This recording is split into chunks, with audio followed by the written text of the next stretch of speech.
Two is overload. You have to progressively overload the stimulus.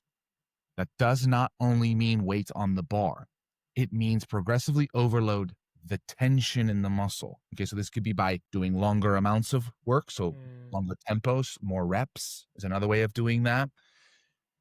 Changing the mechanic of the making it a harder movement by either mechanically changing it so it's harder or isolating some area more.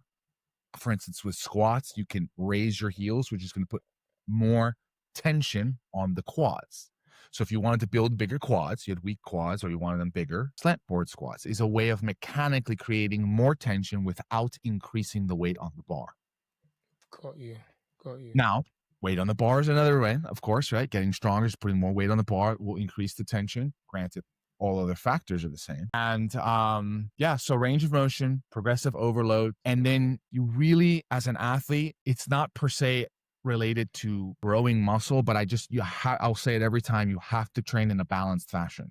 So if you grow your quads, make sure your hamstrings are equally strong. And Yes. Yeah. Well said. Yeah. if you're gonna bench press, make sure you do a lot of back work, double the Yes. back work usually for the benching.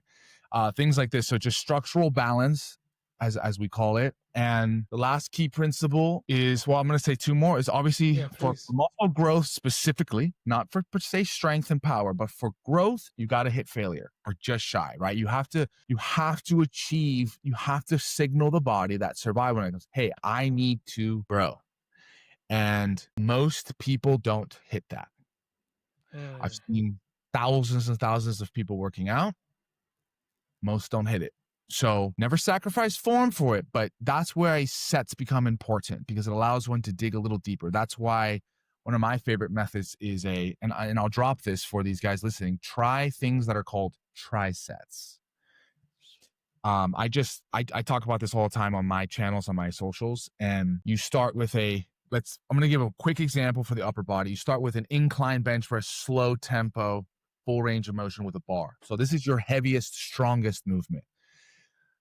We could argue that this trains the most fast twitch portion of your fibers. Okay.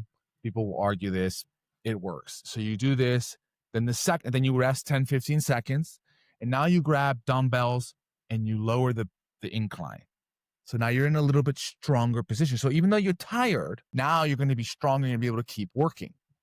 So now you do 8 to 12. So you do 4 to 6 reps with the heavy incline press. Now you drop the incline and you grab dumbbells, lower the weight a little bit.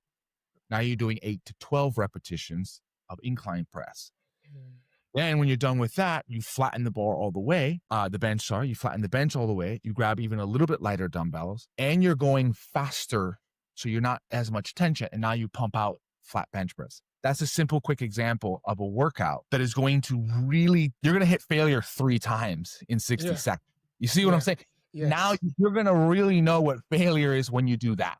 Yes. And it's an easy way to do that. Do that a couple rounds, max 3 if you're very conditioned. It also helps improve your endurance, your conditioning of the fiber, right?